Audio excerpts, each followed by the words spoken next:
Hello, welcome to Horror Culture Show, the show that discusses all the masterpieces and the trashterpieces of genre cinema. I'm Gary. And I'm Chris. And after a fantastic Pride Month, we're back and bringing you more gay films. This is so camp. It is camp. It's not gay. It's camp, though. I mean, Mr. McGree is a gay icon. That is true. Yes. PJ Souls, gay icon. She's not gay. But she's a gay icon. Yeah. The type of gay icon that... She's one of those random B-movie actresses that we stan really hard. Yeah, so Sybil Dennon's a gay icon, PJ Souls is a gay icon. Yeah, that's very true. We are here today to talk to you about one of the most batshit crazy films I've ever seen, but also a good film, one of my favourites. We are talking about Rock and Roll High School from 1979.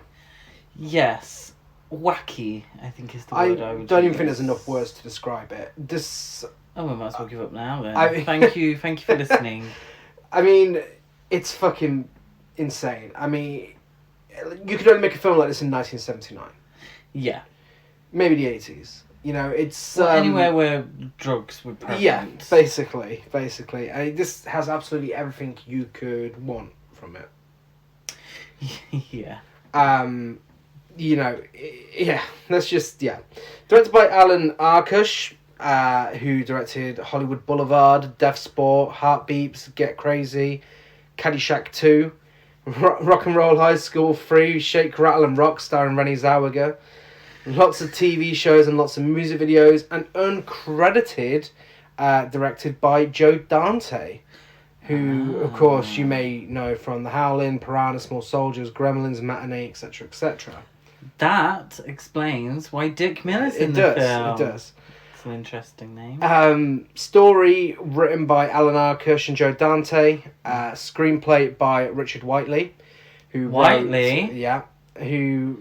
Richard Whiteley. Yeah. Richard Countdown.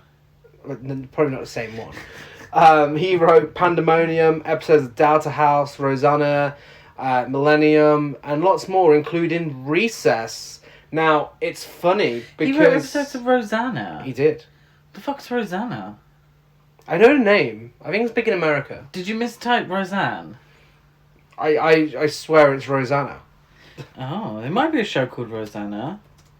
Okay, it was Roseanne. Fair enough. Is it Roseanne? Thank you for pointing out my typo. Okay, so well, you said it wrong. People are going to be sitting there listening and be like, who the fuck is Rosanna? Roseanne's cousin, Rosanna. But yeah, Recess. Now, I'm pretty sure they modelled Recess after this film. Yeah, there's some parallels, isn't there? You know, some of the characters' names and the whole dynamic of the teacher with the teacher's pets. It's very, very Recess. Yes. Also written by Russ Vonk, who wrote Rock and Roll Hotel and an episode of Doubter House. Oh, lovely. And Joseph McBride, who wrote Blood and Guts and Let Poland Be Poland. Okay. Yeah, let them be Poland. Budget $300,000. Congratulations for getting this much into one film for $300,000. And it's no information online to say how much it made. Oh. Which is, yeah, it's a shame because I feel like it would have made some money and Ramones were popular back then. I'd be inclined to say it made money because it got a sequel, but the sequel was many years later. Yeah, there is another sequel that doesn't star Renée Zellweger, but instead stars Corey Feldman. And that's called Rock and Roll High School Forever. Yeah. And that's not based around the Ramones. No, I don't believe so. No. Yeah, I doubt it'd be as good as this. It might have to be a future podcast film. I don't think you can recreate the same magic twice. No. Getting into the trivia, Dee Dee Ramone was such a bad actor that his lines were cut from 7 down to 2. In the dressing room after the concert, he says, "Hey, pizza," and "Hey, pizza, it's great, let's dig in." But yeah, he had more lines originally. Yeah, one thing I am going to say about this film, and I'll get it out there straight away, the reason why it works is because the Ramones don't have to act too much. Do you remember Dee Dee Ramone's rap career? No. That's probably for the best. But yeah, that actually happened. History with Ramones. My history... Yeah. Oh, I thought you were talking about a lesson. My history with the Ramones probably started with when I watched Rock and Roll High School. I did this thing when I was younger, and I've mentioned it on the podcast before, where if I really loved a film, I would IMDb it and find out who starred in what other films. Mm-hmm. So, the first one I really did was when I watched Nashville, because Ronnie Blakely, who was in Nightmare on Elm Street, one of my favourite films, was in Nashville. So then I watched Nashville, and then I discovered Robert Altman, and I was like, oh my god, classic American cinema. So what I probably watched was Halloween, starring PJ Souls, who stars in Rock and Roll High School. I watched Rock and Roll High School, and I discovered the Ramones. Yeah. Obviously, I knew a few of their songs. I used to have CDs when I was younger of new wave and punk music, and it was always one of two songs. It was either Sheena is a Punk Rocker or Baby I Love You. It was either one of those two. It was always on the CDs. But then I really discovered the Ramones because of the film, actually. Yeah, I mean, I didn't even know the film was a thing. I know I was a really big Ramones fan, still am. Like, I listened to them lots when I was younger. But yeah, no, I mean, I wish I discovered this film when I was younger, because I would have rewatched it so much. Yeah, I must have... Thinking back, I must have been sort of 15, 16. Yeah. Speaking of which, this has recently been released by 101 Films on Blu-ray, which is what we watched it on. Absolutely, that's how we watched it, and it's great quality. Yeah. Loads Great of transfer. extras. Yeah, so if you're in the UK, that is where you can find it. And I believe it's already readily available in America. But yeah, probably. highly recommend checking it out. The on-screen concert was attended by actual Ramones fans whose uncontrollable behaviour terrified PJ Souls. And you can tell at some point. Yes. The high school was portrayed by the non-operational Mount Carmel High School in South Central Los Angeles, which had been closed down since 1976. The building of the school, blown up at the end, is the school which was scheduled for demolition. The explosion was 5 times bigger than it was supposed to be, and since the filming was at 3 a.m, a lot of frightened neighbourhood residents charged out of their homes not knowing what had happened. Just like when Lisa Scott Lee launched her new single, Electric, back in the early 2000s. We need to start posting clips of these references we make. I've got 2 children at home now. I'm very scared to death because of that. Yes. You can explain that. I surely know the Ramones are filming now. Yeah, so Lisa Scott Lee had her own show called Totally Scott Lee back in the early 2000s, TV Gold, on YouTube in full. Lisa Scott Lee was part of a very cheesy English pop band called Steps. If you don't already know that, I'm very surprised. Write into us and I'll buy you a drink if you didn't know that. I don't think they were popular outside the UK. Yeah, terms and conditions apply only if you're in the UK. You don't know that, let us know. But yes, she had her own show and she was launching a single, Electric, and if it didn't get in the top 10, she was going to quit music forever. It didn't get into the top 10. She's still going in steps. But she had a party. It's the last solo single, to be fair. She had a party, and there's fireworks and everything to launch this single. And a very upset neighbour from down the road came down to complain about upsetting her 2 kids. And it's happening right now outside our flat. She's launching another single. She's going solo again. Very professional. So there's your Lisa Scott Lee trivia for Rock and Roll High School. The Ramones were paid a total of $25,000 for appearing in the film and had to play shows in Southern California to help pay their hotel bills. During the 21-day shoot, Dee Dee Ramone got arrested for fighting with a roadie, overdosed in jail, and wound up in a hospital with a $3,000 medical bill. That would explain the performance. Speaking of British icons, it's a bit like when Katie Price was on this morning. What do you mean? A horse is had at gunpoint. Harvey got a kidnap Oh, threat. of course. Someone kidnapped South Africa. Yeah. The notoriously cheap Roger Corman, also a publicity genius, invited music journalists to work as extras in return for getting to be on the set and interview the principals. Okay. Yeah, Roger Corman produced this. Yes. Yeah. Bit unusual for Roger Corman-ness. He produced anything. It's true. Fucking hell. He'd put his name to anything if he thought it'd make some money. Despite... And that's not a read. That's just... It's true. He's got an impressive filmography. Yeah. Despite playing a high school student, PJ Soles was 28 when the film was filmed. Bless her. She was actually older than 3 of the 4 members of the Ramones. Only Johnny Ramone, the guitarist, is older than her, which is impressive. Yeah. Because there's a scene in this where she's with all of the Ramones, and it looks creepy. They look so much older than her. They do. Yeah. But we know PJ Soles from playing high school students. Yeah. Do we even know her from anything else apart from getting punched in the face in Halloween? Punched in the face in Halloween? The remake. Was she in a remake? What film was she punched in the face? Devil's Rejects. Oh, Devil's Rejects, yeah. Yeah, that's the one. It's all pretty much the same thing. She was the voice in Halloween 2018 in the school. Fate. Oh, lovely. Yeah. Cool. Well, no, other than that. She was in other films that we'd like to watch, but we really only know her as a high school student. Yeah. From Halloween and Rock and Roll High School. Carrie. And Carrie, there we go. The romantic theme song heard under the credits, Did We Meet Somewhere Before, is sung by Paul McCartney and Wings. McCartney wrote it as the theme to Heaven Can Wait, but Warren Beatty decided not to use it.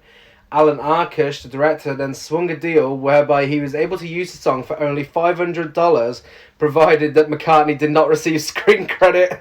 Okay. Paul McCartney, too good for Rock and Roll High School, really? He would probably think he was too good for Rock and Roll High School. PJ Soles had never heard Ramones before being cast in the film. You can tell. She was given their music to listen to, but admits she didn't like it at first. But after her enjoyment of working with them, she became a fan. Yeah. There are scenes where she sticks out like a sore thumb. Yeah. Because she gives new wave. Yeah. Rather than punk. So she sticks out, like, especially with the actual Ramones fans. Yeah. She looks like a fucking Gem from Gem and the Holograms at the time. But also, she's the Ramones... Well, no, Jerica Benton, she looks like, from Gem and the Holograms. She's the Ramones' biggest fan, yet when she's at their gigs, the only words she knows are, hey ho, let's go. Like, she doesn't know any other words. No. So, apart from the song that her character writes for them. Yes. On the last day of shooting, Alan Arkush was hospitalised for exhaustion, and Joe Dante was topped. Wow. Excuse me. Welcome back to Pride Month. It was tapped to direct the... That's Dick Miller for you. It was tapped to direct the remaining scenes, which are the scene in the gym where PJ Soles sings her version of Rock and Roll High School. the best scene. The long take in the bathroom. And the best scene. And the scene involving the telephone booth. Oh my god, the best scene. PJ Soles purchased her own wardrobe because the film's budget was so low they couldn't afford decent clothes for her. And she'd never heard of the Ramones before. She spent her entire salary, which was $2,100. She deserved more than that. I know, yeah. Fucking hell. On her clothes. The red satin jacket was $300 from Fred Segal. According to Soles, Rod Stewart was at the store. Fred Siegel. That too.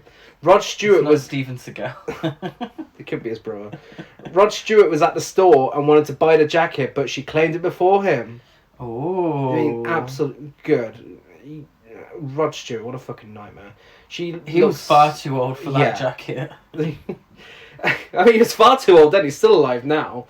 And it still looks shit on him. She absolutely serves in that jacket. I'm very glad Rod Stewart didn't get it. Yeah, but that's a bit of a shame that she got fuck all for this money. I know, yeah. Considering she's in the majority of the film. Yeah. She's the lead character. She's the lead. And she got less than any of the Ramones. I suppose the film wouldn't have been made Well, without the Ramones. I mean, the Ramones got $25,000 between them. I mean... Oh, yeah, I suppose so. That's not exactly amazing. They had to do more gigs to be able to sleep. Yeah, that's Roger Corman for you, I suppose. Alan Arkish tried for several years to get the film produced under various rough draft titles, including High School Spirit of 76, Heavy Metal Kids, Girls Gym, California Girls, and Disco High. After Todd Rundgren, Cheap Trick, and Tom Petty declined the project, Arkish settled on the Ramones for the band and the film and the title. Yeah, let's be honest, you could have just chucked any band in there. It's not really a quintessential Ramones film. I don't know if they've had the same charm, though. No. Like, I mean, a lot of the charm comes from the Ramones look like they don't know where they are most of the time. Yeah. I mean, does Cheap Trick have the hits to perform? So yeah, of course. Do they? Yeah, Surrender. One. Any Way You Want It. That's the way you need it. Nope, that's Magic. Isn't it? No, what are they called? No, it's Journey. That's Journey. That's Journey.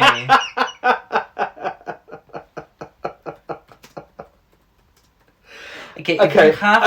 If you have to Google Cheap Trick hits, Magical Mystery Tour. Then my point stands. Dream Police. I Want You to Want Me. That's the one I was thinking of. That's the only one I could think of. And you only know the cover, so. Yeah. What's they called? Version. The ones who did Letters to Cleo. Yeah. They have songs called She's Tight. Wow. Tonight It's You. Don't Be Cruel. For all you Cheap Trick fans out there. Right. I'm pretty sure the Flame. The Flame was number one in America when I was born. If You Want My Love. Ain't That a Shame? I Can't Take It. Yeah, but this is all after 1979. It's true. Was She's Tight? Okay, before 1979. I don't care. My point stands. Cheap Trick did not have the hits in 1979 to have a film based around them or around their music. No, you're absolutely right. Thank you. Yeah. Reportedly on 31st of July 2008, it was announced that Alex Winter of Bill and Ted fame had been hired to develop a script to remake this film for Howard Stern. I mean, we're in 2022 and I haven't seen this yet, so... No. That's a shame. Well, what band in 2008 would this be based around? Ramones, the all-female Ramones tribute band. Right.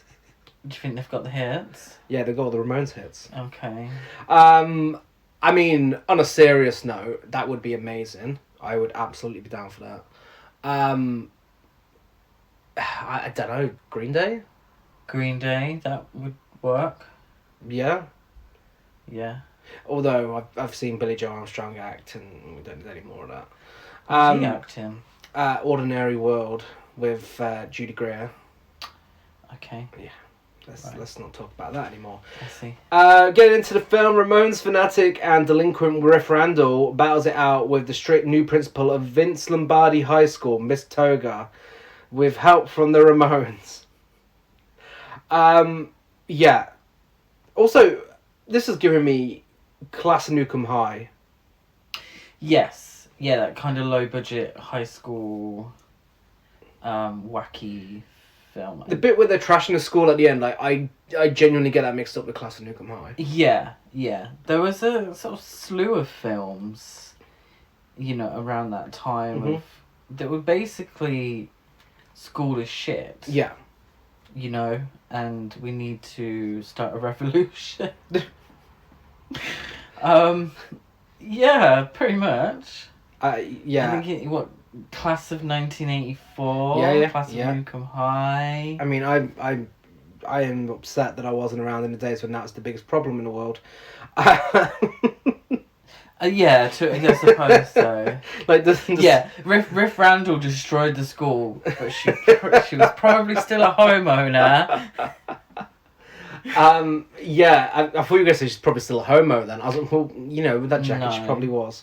No. Oh, no, she has a... Yeah, okay. 1980, Vince Lombardi High School. Jock Scrub, a freshman, whilst... A freshman? A freshman, whilst Did We Meet Somewhere Before by Paul McCartney and Wings plays. This freshman's a right nerd. How do we know? Because he has glasses with a bit of tape in the middle. Uh-huh.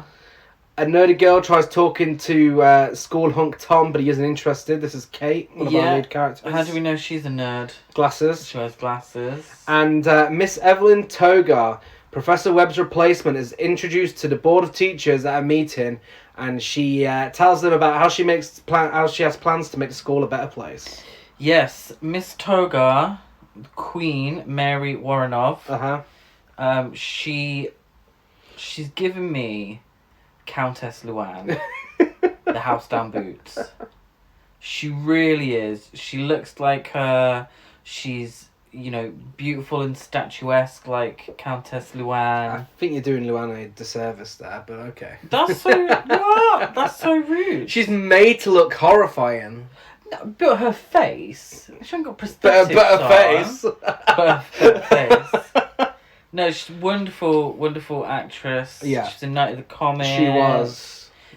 She's in a film with the actor who plays another one of the music teachers, Eating Raoul. I'm desperate to watch.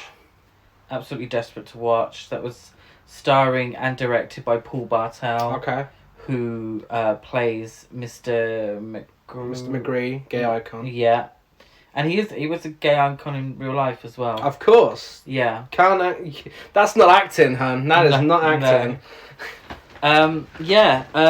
Kate is played by an actress I'm not familiar with. Okay. Day Young. Day spelled Dey. I mean, that is a drag queen name. That is Day Young. She's most famous for Pretty Woman. Oh, she was the snobby saleswoman in Pretty Woman. I mean, that's quite iconic, really. A tiny role, but quite iconic. She was waitress in Spaceballs, but this is her most famous role. She kept going in little bit parts. And Tom Roberts is played by Vincent Van Patten, who I think was a bit of a teen star back in the day, but I know him as Eileen Davidson's husband.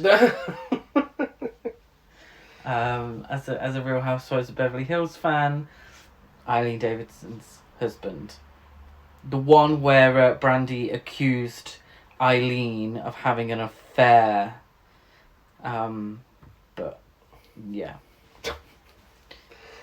Wait, haven't we spoke about one of Eileen Davidson's husbands before on the podcast?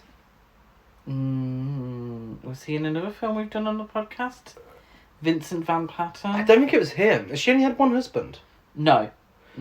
So the idea is, Brandy's issue was that they were both married when they met. Okay. So he was married to, if I remember correctly, this may be where you're thinking differently. He was married to, awkwardly, waiting for the Wi-Fi to work, because I know who she is, but I couldn't remember her name. Betsy Russell. Oh, okay. Jigsaw's girlfriend. Yeah. In the Saw films. Uh-huh. So maybe that's what you're thinking. Who also has a drag queen name, Jill Tuck. Jill Tuck, that's who it is. That's a great name. We must have mentioned that on our Saw episodes. There's no way we could have missed that. Yeah. Oh God, we did do... the entire franchise, yeah. We did. God, that feels like a million years ago. It does. We'll have to do Spiral at some point. Oh. Great. Yeah, completionists. Anyway, enough about our schedule. Excuse me. Enough about the gossip, celeb gossip. Yeah, music teacher Mr. McGree, he tries teaching his very bored class about Beethoven. But before he can continue, Riff Randall. Why are you making her posher than she is? because she could afford that jacket. Played by PJ Souls. She can afford a fucking $1,000 worth of fucking tickets. Well, it's true. Informs everyone that this is rock and roll high school and starts playing Sheena is a Punk Rocker by Ramones through all of the school speakers, and everyone loves it. The place is uncontrollable. Oh my god, the credits roll as the students dance. Yeah. They're having a great time. I love the way she's like, I'm Riff Randall and this is Rock and Roll High School. Thank you. I was wondering what film I was watching. Unsurprisingly, Miss Togar is fucking fuming. She is. While she's fuming, we keep getting scenes of Riff in that red jacket, just doing the same dance, looking like she's stamping on the camera. It's amazing. She's paid a lot for that jacket, and she's did. going to get use out of it. Togar unplugs the record player and tells everyone how she won't punish everyone, but she wants the person involved to step forward. And Kate Rambo steps forward and takes the blame. What a nerd. And Togar wants to know who the girl she's with is. And Riff introduces herself as Riff Randall, rock and roller. Absolutely. They're both punished in the end, Camp aren't they? queen. She is. Both punished with detention. They are. Riff has done more detention than anyone in school history. Yeah. She was only upset because because Togar took away the best Ramones album from her. Riff Which isn't true, but carry on.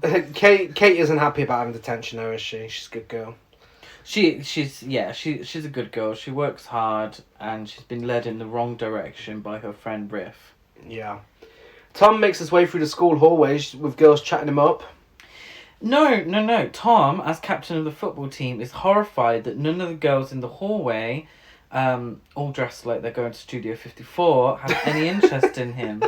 So the running joke is that he can't talk to women. I thought they were chatting him up. No, he's chatting them up. Oh, okay. So the joke is, and it's a running joke through the film, is that he just talks about the weather. Yeah. And his conversations, because he gets too nervous, just turns to, I hear it's raining cats and dogs in Idaho.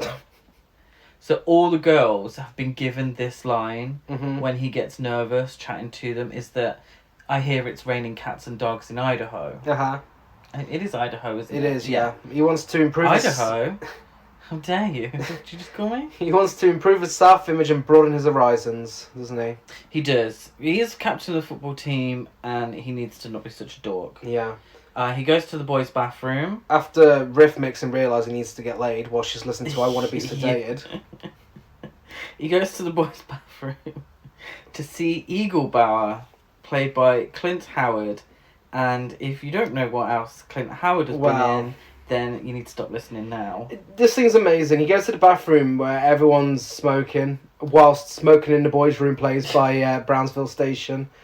I hate that song. That's a horrible song. It is, but it fits this scene It fits perfectly. I don't like it. Yeah. Aside from that song, the soundtrack for this film is just... It's one of the best. It is. It's really good. We have it on vinyl. We do. Bragging rights. Yeah, I know. Eagle Bauer he's a kind of oracle, isn't he? Clint Howard, what a fucking guy. I love a bit of Clint Howard. I mean, obviously we've discussed him in about 1,000 other different films. You may remember him as the fisherman in House of the Dead. Yeah, House of the Dead. Really, that's a disservice to poor Clint Howard. You may remember him as the fisherman from House of the Dead. He was Ice Cream Man. He name me some other Clint Howard films. It's been in everything. Silent Night, Deadly Night. Silent Night, Deadly Night. 3?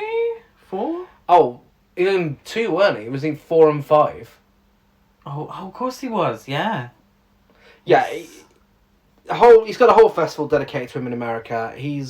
Does he? Yeah. Icon. Absolute icon. He's the male Sybil Danning. Oh, yeah. Like, in the way that he pops up in... Yeah. Not in the fact that he gets naked a lot in his films. He was also in Solo, a Star Wars story, by the way. As who? Well, his brother directed. Ron Howard. Of course. Yeah. But yeah, there's a good chance if you listen to this podcast, you've seen Clint Howard in something, and you know his face. Apollo 13. Yeah. 3 from Hell. Granddaddy Daycare. Yeah, You forced my hand on this. I initially said, if you don't know what films he's been in, stop listening, and then he reeled off his films. He was in Blubberella. It's an impressive filmography. What can I say? Blubberella. Well, The Haunted World of El Super Beasto.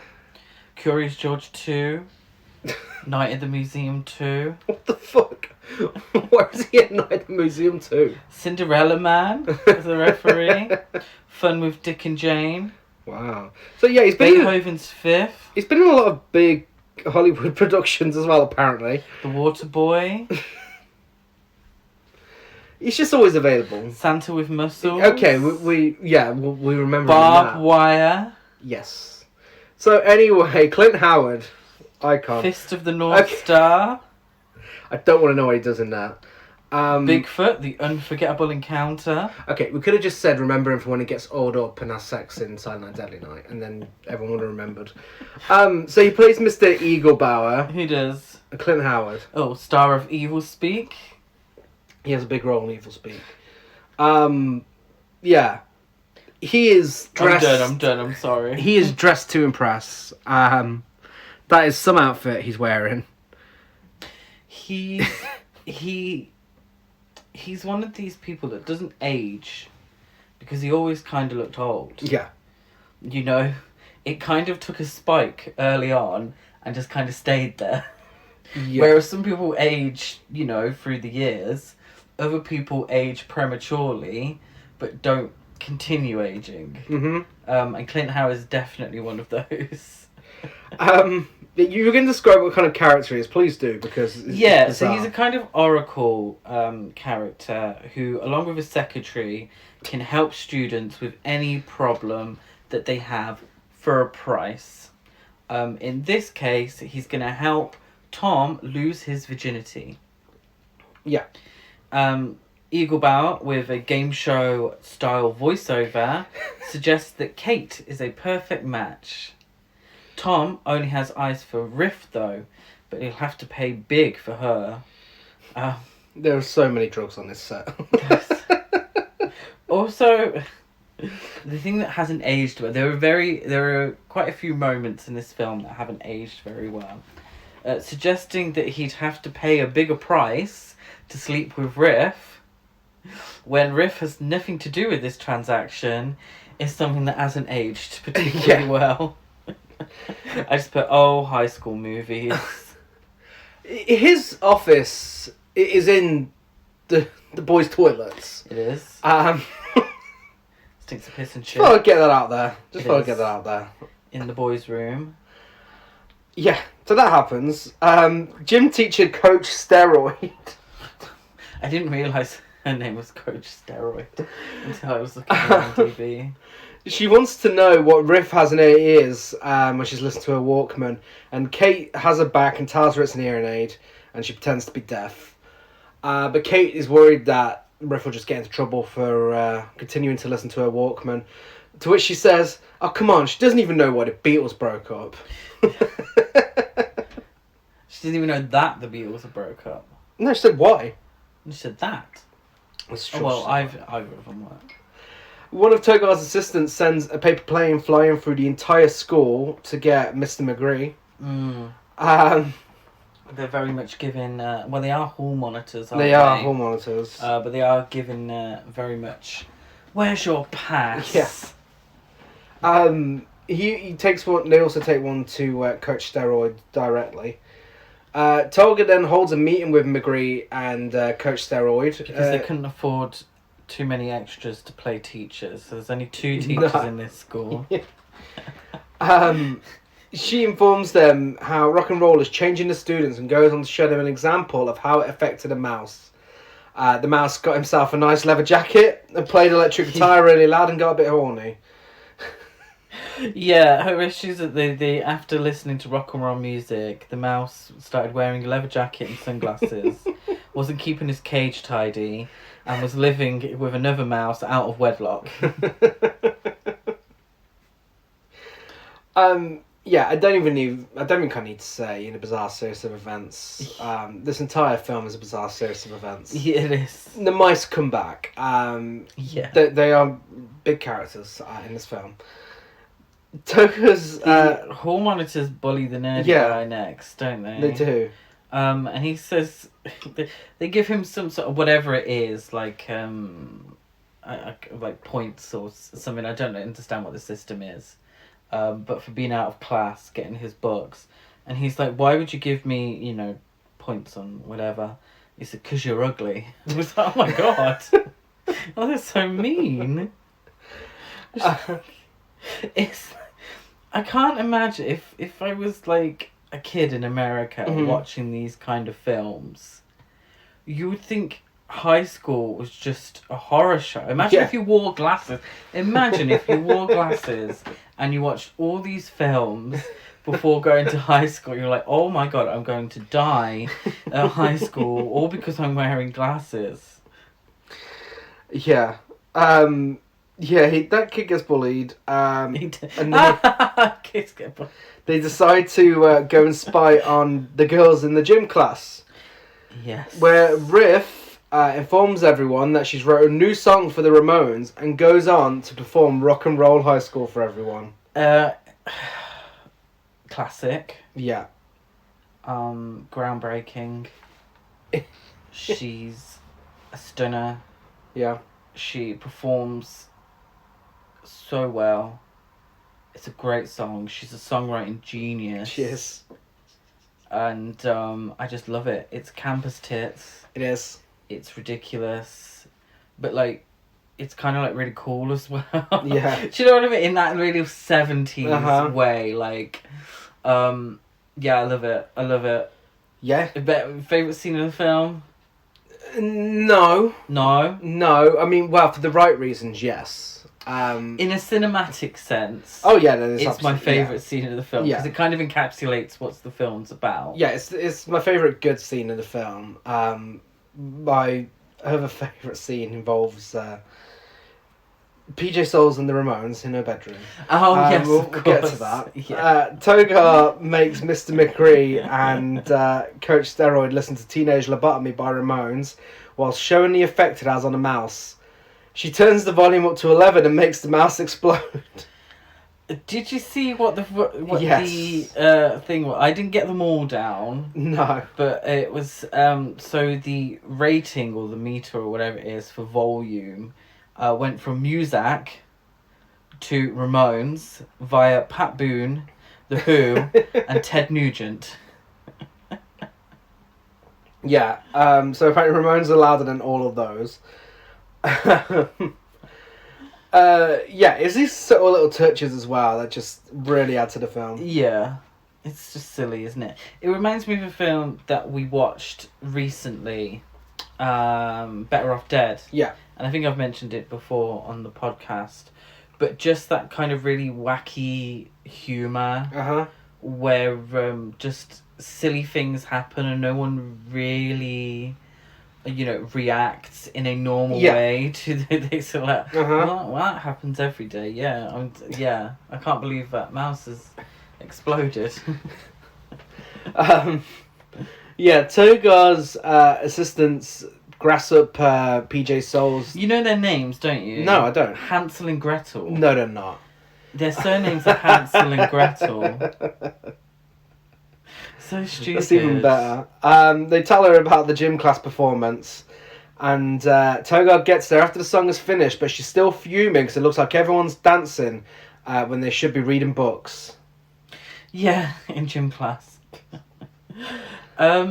Whilst getting changed in the ladies' locker room, Kate asks Cheryl about Tom Roberts. And Cheryl says that Tom Roberts is handsome, but such a dork. Riff thinks that Tom Roberts is so boring, his brother is an only child.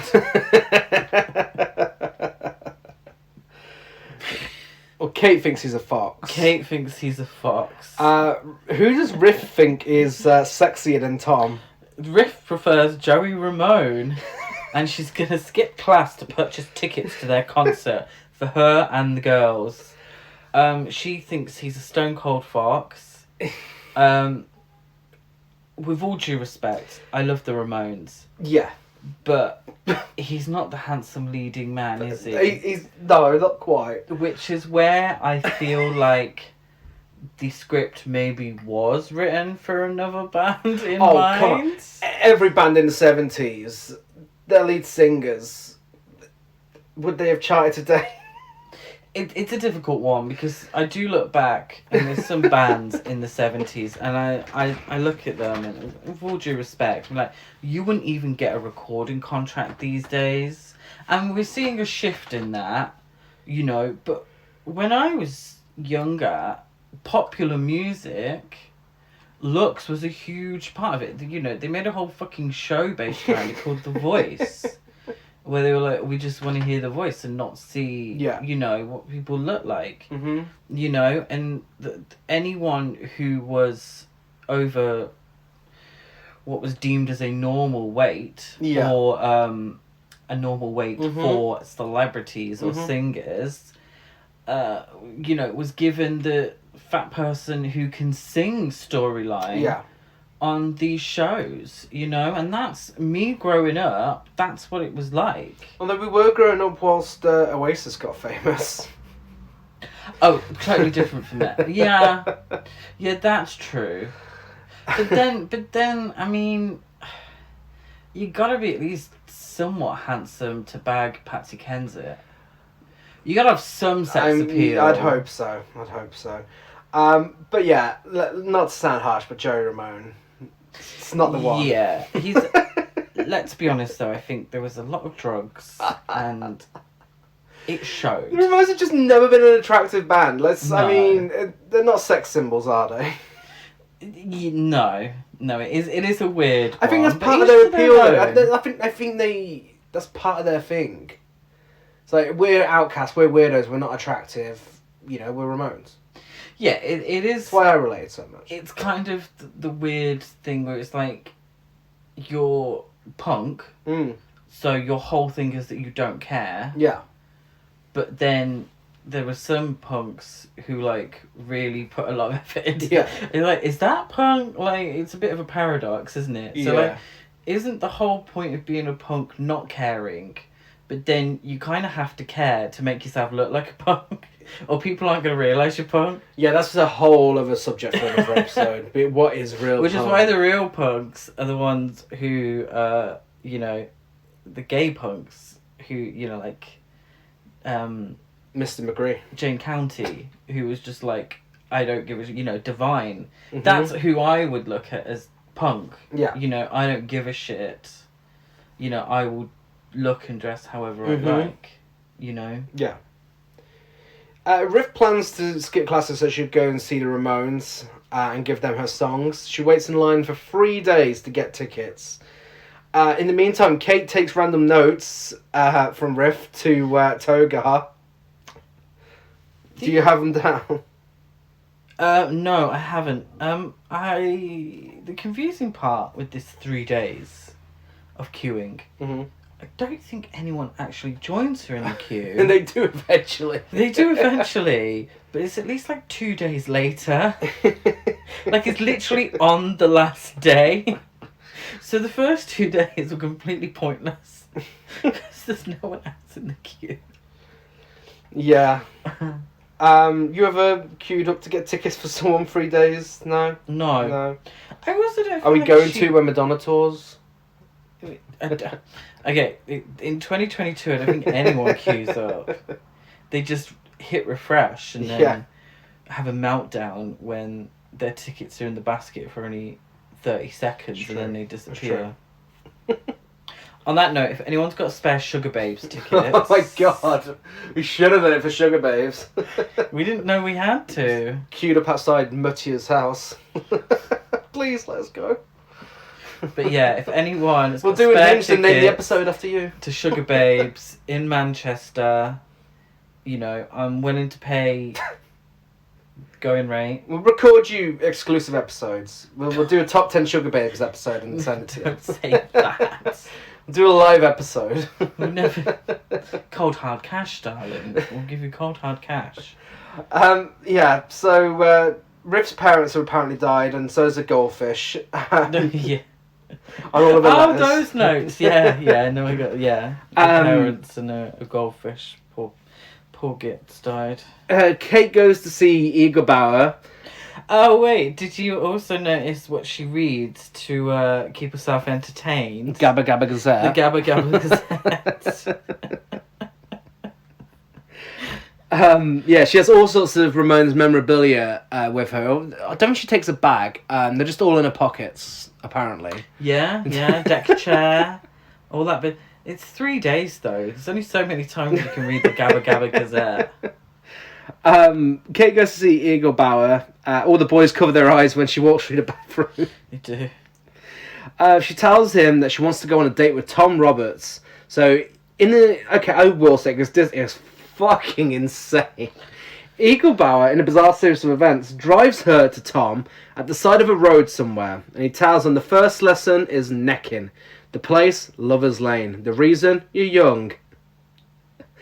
Igor Bauer puts a candle on the front of their car and a cardboard cut out of their view, but at night time next to them. He then goes on to demonstrate how Tom should act on a blow-up doll. Tom gives it a try with Kate and she smiles. Igor Bauer then just demonstrates how to undo bras. Would you take this sort of advice from Clint Howard? I wouldn't. 'Cause it's not like you see him in the film surrounded by women. Also, if I was Kate, I would be offended that one of the lessons is taking bras off on the first date. But she seems okay. She actually flashes. She flashes him a little bit as well, didn't he? Okay. She's fucking gagging for it. I mean, what could be said about this scene? I'm not here to slut shame anyone, but I suppose poor Kate, you know... No, go on, Kate. The insinuation is that, you know, they didn't ask her. I mean, she's up for it. But he's, you know, gone to all the effort to get a blow-up doll and 6 bras to put on it. It's true. I mean, she did go to Igor Bauer to get with Tom, so... Kate brings Togar the goldfish letter. Togar wakes up and... Togar doesn't wake up. Riff wakes up. And Angel Dust, Boo. Ramone's #1 fan and groupie, has pushed in line. Riff is #1 fan. I know. They have an argument about it, which consists of them saying, I was first in line, I was first in line, I was first in line. Yes. And just when you thought this couldn't get any more bizarre, Ramones drive to the venue whilst performing I Just Want to Have Something to Do in their car. Joey Ramone's eating a leg of chicken because of some of the lyrics in the song, but he's still singing fine. Marky Ramone's just knocking his drumsticks together. He's singing fine. They lip syncing the house down boots. Bitch, nothing's plugged in. The crowd queuing is going absolutely wild. Yeah. We're 37 minutes into the film, and we finally get to see the Ramones. What I didn't get is, why are the Ramones driving there for their tickets to go on sale? Yeah. Like, surely they're on tour somewhere else. But, well, yeah. I mean, but then again, you know what? This film, and I'll say this right now, more than any other film we've ever discussed on this podcast, this film has zero logic. There's not a single second of logic in this film. Because it's not meant to. No, and that's why it's so good. We're meant to suspend our belief. Yeah. For the hour and 30 whatever minutes. You know, so it's fine. That's the way it's, you know, it's a comedy. It's a silly throwaway film, you know. But it's funny to point stuff out like that. Yeah. It is funny. Angel and Riff start fighting as Ramones get closer. Riff smacks her in the face with Gabba Gabba Gazette. Angel gets the last laugh though. She does. The Ramones manager takes Angel backstage because the boys would love to see her. Yeah. Are we... Is it insinuating that... she's a groupie. That she's a groupie. She's a groupie. Yeah. Yeah. I mean, angel dust, if you want it, go get it, I suppose. Yeah, good for her. Poor Riff, though. Yeah, she gutted, but she buys 100 tickets for $1,000.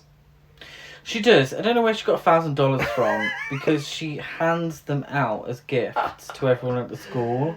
It's fucking loaded. Apparently so. I mean, do you remember the days when it would have been a tenner for a ticket to a gig? Well, a tenner for a ticket was back in the day, because they actually made money from physical sales. Oh, yeah. Whereas they, the poor artists these days Uh-huh. make fuck all Yeah. from streams. Yeah. And have to, Mm-hmm. go on tour just to make some money. I don't know how Kate Bush is making any fucking money. Yeah. It used to be... She never toured. She, toured Well, we know twice in how her Kate career. Bush is making her money now. Yeah. But she's one of those weird anomalies of an artist who's released a lot of music, Yeah. but hasn't toured a lot. Whereas there are many artists like Elton John. He's constantly touring. He's constantly playing somewhere all over the world. And how it is these days, and it's annoying because I suppose what we save from having to buy physical copies of albums and songs, because we pay our £10 a month to Spotify, we have to make up for when we go and see them live. Yeah. Oh, I mean, we buy physical copies as well. Which I'm not going to buy a physical copy of everything. No. But if it's something that I love, then I'll buy a physical copy. I'll make it a vinyl to make it extra special. And I will buy a physical copy of it to say, job well done, guys. Very patronising. Yes. But job well done, guys. I'm going to see you live as well. I seem to remember when I went to see Muse, which was a stadium gig, I think it was like £30. That was in like 2007. Good gracious. When digital music hadn't quite taken off at that point. Yeah. So back in my day. But now it's certainly nowhere near. It's a lot more. If Madonna performed, I think... Bankrupt. We would. It's £50 to see Sugar Babes. Yeah, that's about right. But don't let that put you off. If you have tickets available, we are willing to pay the £50. Yeah. I'll give you... We'll call it 30 and that bonus episode I mentioned. Yeah, she buys 100 tickets for $1,000. They make it 60. 100 tickets for $1,000, hands them out of the school, including to Mr. McGree, who somehow doesn't know who the Ramones are. Ramones? No, because he listens to classical music. He had it blared through his fucking speakers, and he had that big fucking speech from Toga. Yeah. About the Ramones.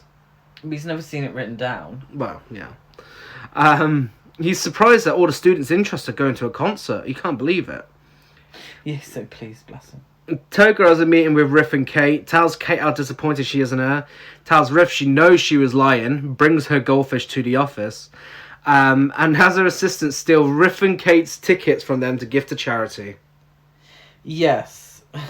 I love how the thing is that, well, we brought your goldfish in, so they must have broken into their house. Many laws are broken by Hansel and Gretel to please Miss Toga. But they've brought the goldfish in. One of Hansel or Gretel eats the fish. Yeah. And they're like, well, do we make sure that her parents are alive? And they're like, no, they probably are. If she lied about the goldfish, she must have lied about the parents. So Riff is really upset. She is. So to cheer herself up, Riff has a spliff in her bedroom. And what happens after that?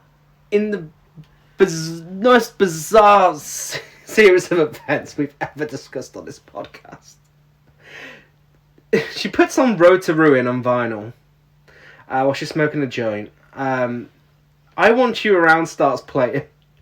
And the fucking Ramones appear at her house and start performing it to her. So she's having a daydream, isn't she? So she's lying on her bed, she's smoking a spliff, and Joey Ramone appears in the corner of the room. Like a fucking sleep paralysis demon. Yeah. serenading her. Fucking wiggling his finger at her. It's terrifying. Joey Ramone's just playing guitar and looking confused, so confused. No, the Joey Ramone's the Johnny Ramone. This is the first scene they filmed, by the way, for the entire film. Oh, this is the first one they filmed. I am surprised PJ Souls stayed on set for the exactly. fucking film. So what the hell have I got myself into?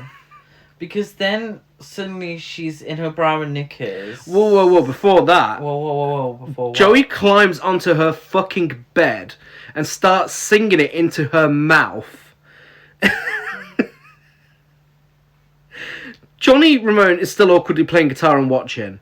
She then looks out of her window and Marky Ramone is in her garden playing drums with his full drum set. This is when she's in her bra and knickers. Does she get in her bra and knickers by this point? She's in her bra and knickers and she's got like a dressing gown or whatever. Like a nice dressing gown. Yeah. And then that's when she looks out. So she's like flashing him out the window. Marky Ramone does not give a shit. No. He doesn't care. I don't think that's what he's seeing as he's being filmed. They all look so annoyed to be there. It's great. It gets weirder. She strips off, has a towel around her, goes to her bathroom, and I shit you not, we are not making this up. I will post it on our YouTube. Dee Dee Ramone is in her fucking shower. As it's raining, big grin on his face, as she's like completely naked, waiting to get in the shower. And PJ Souls carried on filming this fucking film. What a champ. What a nightmare going to your shower and fucking Dee Dee Ramone's in there. Just fucking playing bass grinning. And then everyone joins her in the bathroom. Oh my god, the tiniest bathroom in the world. Tiniest bathroom. And then she's just in a towel, isn't she? She hasn't actually been in the shower. I don't know what was in that spliff. I think it was laced with something. It can't have just been weed. She faints onto Marky Ramone and he is fucking fuming. Get the fuck off me. He is fuming. And she's back on her bed. And that all happened. It's so weird because obviously she has all these romantic, intentions with Joey Ramone. But surely even in 1979, it wouldn't have been good for their image, really. Yeah. For him to have a romantic relationship with a high school student. Surely they were like older. Okay, well, what's bizarre is the fact that she's older than three exactly, of them. But she's playing a high school and she student. looks, in this scene, she looks so young, and they look so fucking old. It's not, the awkwardness is that it's not even like they're ogling her. No. It's that they don't seem to be enjoying the experience. Dee Dee kind of. But he just seems to be enjoying being in the shower, fully dressed. Dee Dee was probably off his face. Let's face it. Which just makes it even more bizarre, because you would say, oh god, this is super awkward, it's super creepy, because they're all, ogling her, all eyeing her up. And it's her fantasy, I understand that, but, the filmmakers, the writers, all men. Mm-hmm. Of course. But they seem to be having a terrible time. So it's just kind of like, why is she in her bra and knickers then? If it's her fantasy, surely she would fantasize about them enjoying the moment. They're absolutely being held at gunpoint. They are contractually obligated. The house down boots. Even Joey Ramone, whilst he's singing into her mouth and wiggling his finger at her, he looks like he's being forced to do that. Exactly. Yeah. Yeah, one of the greatest scenes in cinematic history. All aspiring filmmakers should watch that. They should. If they want to know what to do. Eagle Bauer buys Tom a camper van so he can have sex with Kate. Kate and Riff. No, with Riff. Oh, so hang on. The big thing is, now I think something's I was a little confused because I feel like the idea is that Eaglebauer has a thing for Kate. Yeah. And Tom has a thing for Riff. Yeah, which we know he does from before, yeah. Kate has a thing for Tom. Yeah. So I feel like what they're trying to do is to lure them into a double date so that Eaglebauer can get with Kate and Tom can get with Riff. Yeah. And now, especially seeing as their tickets have been ripped up and they don't have their tickets anymore. Yes, I assumed when they had that little weird side of the road thing that Tom realised he wanted Kate. No. But yeah, no, it makes sense. It's as still it goes Riff. on. And Eaglebauer suggests that Tom will get lucky with Riff as she's more likely to put out now she can't go to the concert. Yes, that's how that works. That's definitely how that works. Come on, 1979. Yeah. Tom, being the dirty dog that he is, calls Riff after Riff and Kate have had a long conversation about how Kate and Tom have been seeing each other a lot that week. And Kate's really excited because this could be the night that she loses her virginity. Yeah. And then Tom, dirty dog, calls up asking Riff if she's free that evening for a date. Well, he calls her up and he's like, it's Tom. She's like, who? Tom, who the fuck's that?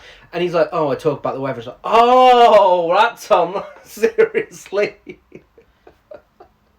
Yeah, Riff says yes to him. He brags about his waterbed and the expensive stereo that he's listened to I Want to Be Your Boyfriend by Ramones on. And yeah, they agreed to meet up and Kate's going to go with them. Kate's fuming. She is.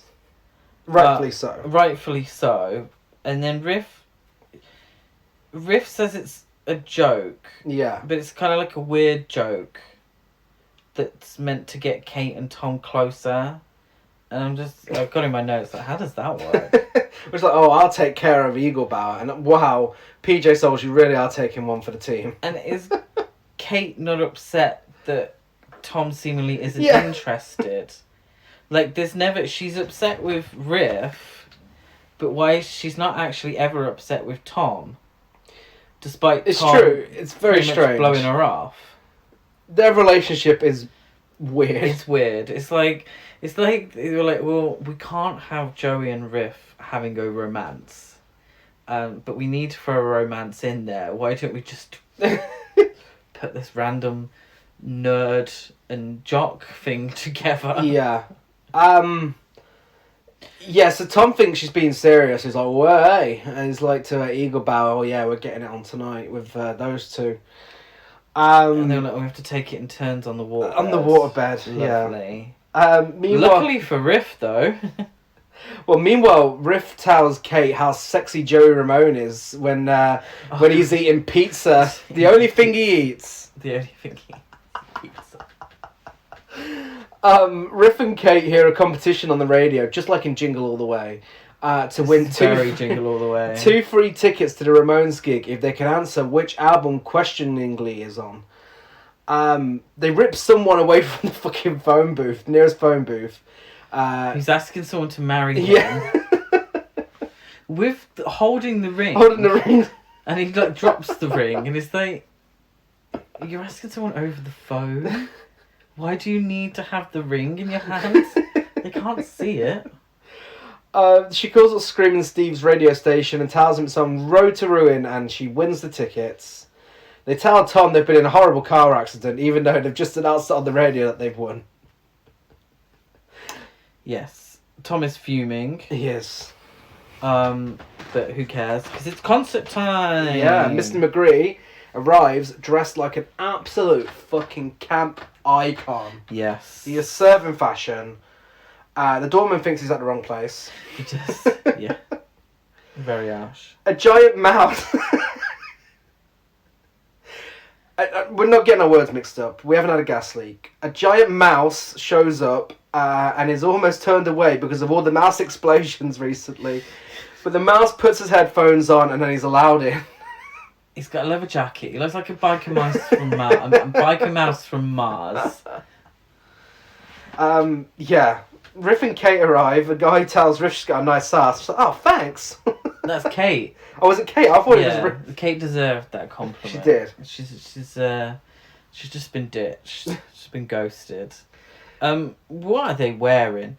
Like, because Kate was dressed conservatively. Riff said, "I got the perfect outfit for you. It's got a cape. It's got a belt that shoots out balls. It's given new wave. It's not giving punk Ramones. No. I mean, surely, what I don't get is if you're the Ramones' biggest fan, why do you wear so much colour? Like, everyone else is wearing, like, black. It's true. Because that's what the Ramones wear. They wear black. And she's always colourful. I mean, do your own thing in your own way. It's just, you're sticking out like a sore thumb. Yeah, especially the entire gig is made up of actual Ramones fans. Yeah, yeah. Screaming Steve introduces the two nuns who were given the charity tickets from the school. What were their names? Oh, I didn't get them down. Was it... I may have this wrong, but I think it's like Mary Teresa something and like Teresa that, Mary. Togar's listening to the show being broadcast live at the school, telling her assistants, Hansel and Gretel, all the new old-fashioned rules that she's putting in place at school. Screaming Steve introduces Riff and Kate for winning his radio contest and brings them on stage, where Riff says, "Screw you, Togar, we made it to the concert anyways." Togar, of course, hears this and sends Hansel and Gretel to crash the show and bring Riff and Kate back to the school, even though it's night time. Yeah. Another sort of legal grey area there. Like, are you allowed to do that? Yeah. Screaming Steve brings... Oh, also, really awkward moment. I feel like I need to mention it because it's coming up again soon. You know when Hansel and Gretel take the tickets off of the girls? Oh, and they... What does it say? Body something. Body tackle. Or... Body search. Body search and throw their hands out. Uh-huh. Yeah, that's also iffy. very 1979, isn't it? Yes.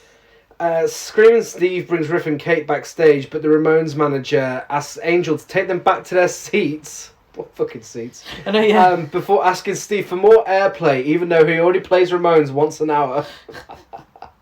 I'm sure Ramones weren't being played once an hour. I know, yeah. Ramones start their set with Blitzkrieg Bop. The place goes crazy, even if no one knows any of the lyrics aside from "Hey Ho, Let's Go." Yeah.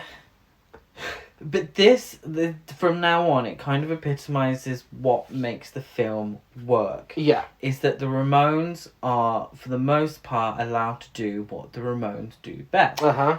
Put on a live performance. Yeah. And we get, 4 full songs from them? You know, which is why people have bought tickets to the film. And there's obviously film going on around them, you know, and leave that to the actual actors. Yeah. You know, you just do your performances, say a few lines, but we'll keep it at that. Mm-hmm. And I think maybe that's where other films have gone wrong. Yeah. Is that they bring in non-actors, and base the film around them, you know, as non-actors, but make them act. And it just doesn't work. Yeah, that's true. Off the top of my head, I'm struggling. But Seeing Double. Seeing Double. Spice World. Spice World. You know? It's like, just because you can put a performance on stage and do it wonderfully, it doesn't mean you can act. No. Next up we get Teenage Lobotomy. We get the lyrics on screen for that, which is a nice touch. Footage of Riff and Kate in the audience being sped up. Yeah, I don't get that one. But they're acting like Kate isn't really getting involved. Yeah. This whole sequence is so stylish. It's fantastic. It's so good. Togar grasses Kate up to her mother, who thought she was in the basement studying protons. Splitting protons. Oh, just... Splitting protons. Ramones play California Sun next, whilst Angel Dust steals Riff's songs and Tom and Eaglebauer arrive. Oh, Angel Dust, that skanky I know. bitch. They tell Tom to tackle Angel. Yeah. You're a jock. Tackle it. Yeah. Tackle her. Next up, they play Pinhead whilst someone starts doing cocaine, which he drops on the floor, so he starts doing it on the floor, and Angel and Tom trip up over it. Yes. Tom hits his head, but Riff manages to get her song back. Thank you, man, snotting cocaine off the carpet. She gets the songs back. She gives Joey Ramone a note, telling him how much of a terrible time the school is going through, and asks them to dedicate their next song to Tom and Kate, and he awkwardly reads it out on stage. Don't even. No emotion whatsoever. Tom and Kate agree to be friends. Yeah. For some reason. Spoiler alert, that doesn't last. No. So I don't know why this scene exists. The Ramones sing the She's lyrics. the one. Yeah, she's the one. Yeah, she's my girl. To which Riff goes, that's me. That's me. That's me.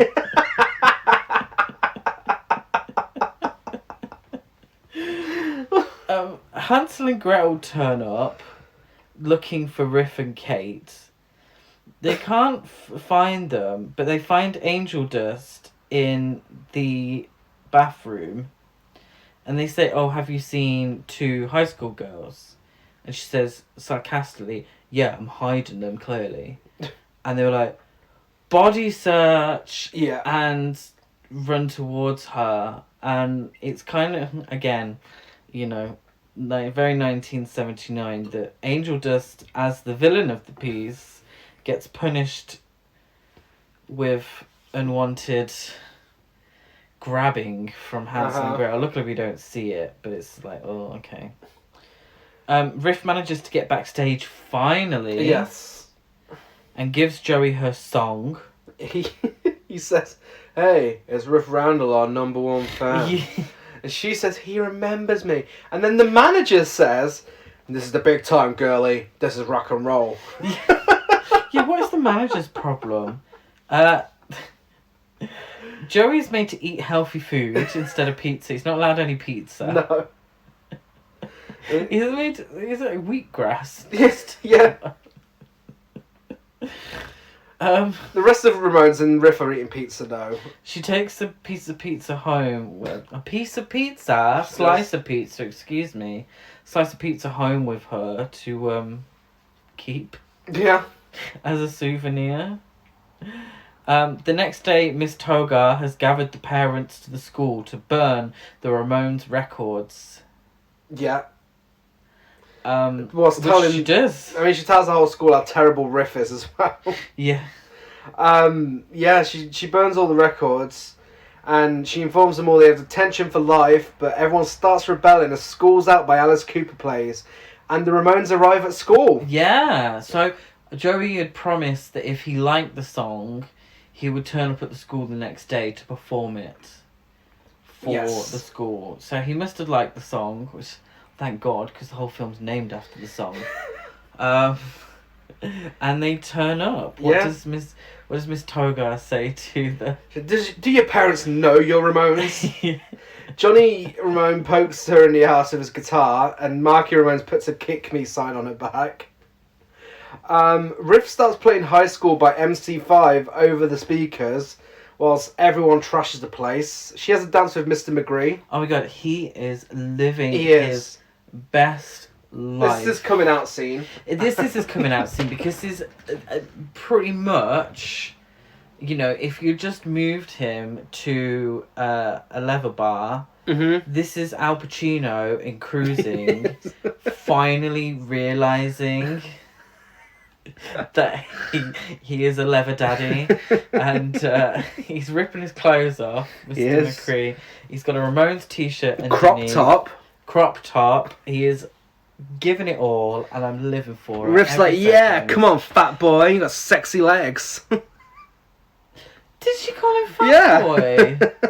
But then tells him he's got sexy legs. No, I don't think. No, she doesn't. I don't think. I'm sure she does. Her.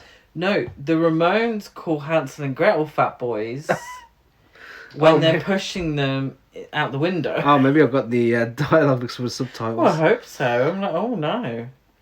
She can't be a queen if she's a fucking fat shamer.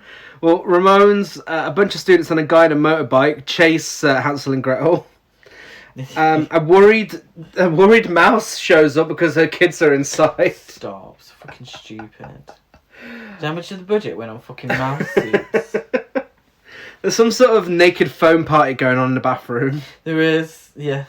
It was giving me Can't Stop the Music shower scene. Everyone's just going crazy in the showers. Eagle Bauer and some students have tied up the dinner ladies and started throwing food at them. Yeah. Bit harsh. And even the dinner ladies say, well, we just cook what we're given. You know, just dinner lady, like, leave them alone. And the Ramones throw Hansel and Gretel out the window. They do. Well, they're in a is it a washing basket? Yeah. I suppose we'd call it. Yeah, a laundry basket. Yeah. I don't know. For like jock straps and shit. Riff tells Ramones that they've officially enrolled in rock and roll high school, and now they can do whatever they want. So they decide what they want to do is go through the school halls performing "Do You Want to Dance?" And everyone is loving it. Everyone's getting involved. Kate and Tom kiss at the end of the song. Yeah. And Toga... They kind of do like swing dancing. Yeah. It's kind of weird. It's like a Strictly Come Dancing kind of dance. It's like, oh, okay.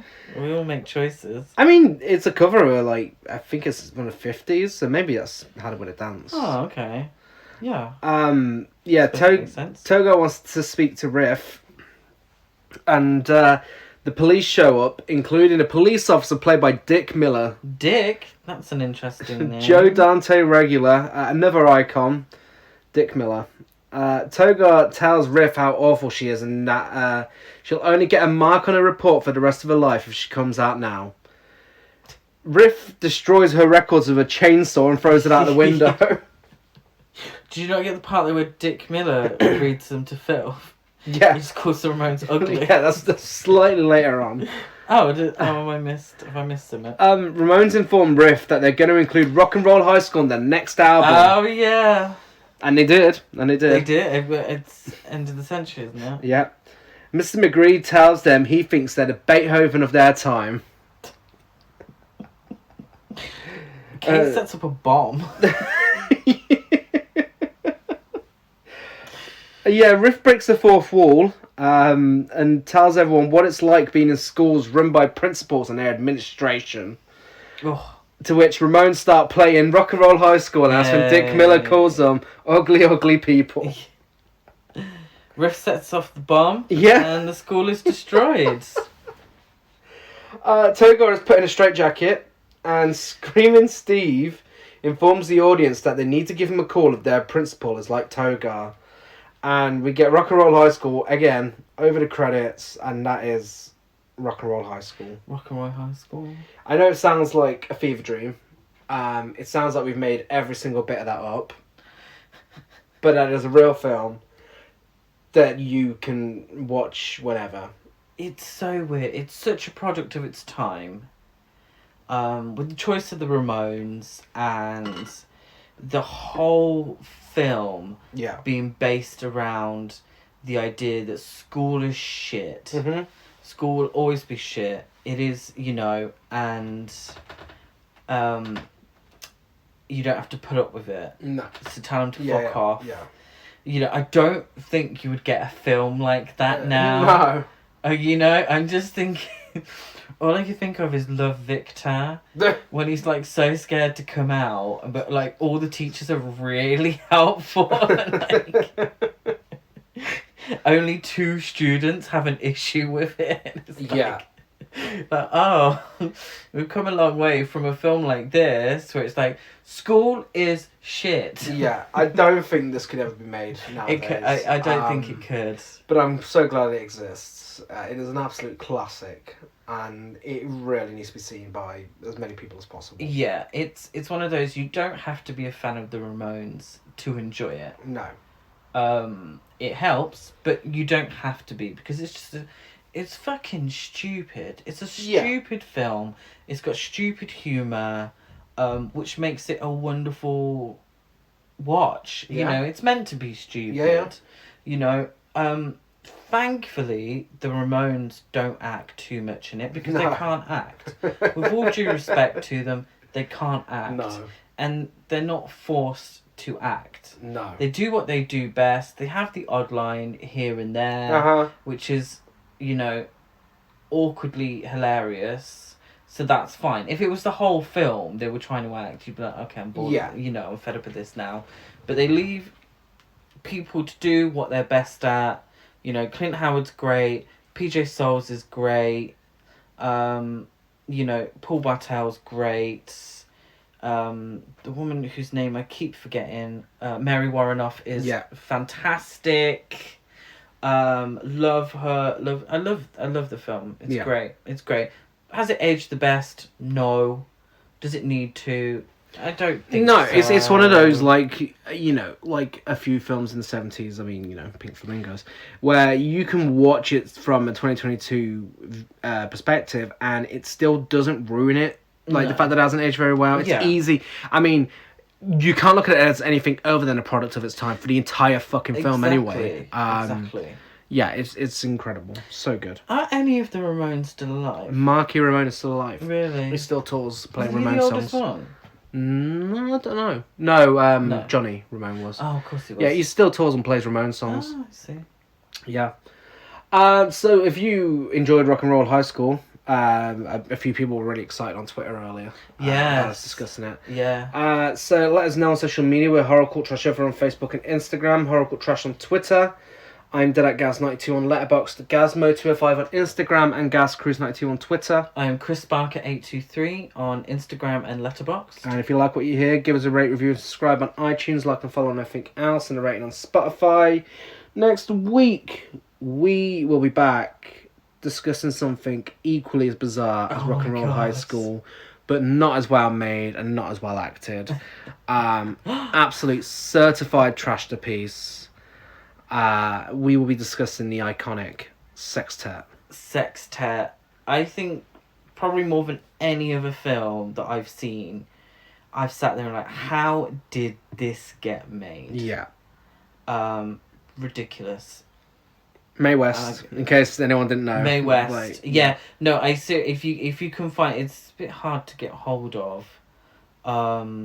But it was on Prime for the longest time as well. It was. But if you can get hold of it, watch it beforehand, because I don't feel like we can do the bizarre series of events justice. But we're gonna give it a fucking go. Yeah. Yeah. Sextet. Yeah. Oh. We'll be back same time, same place next week. Bye bye. Oh.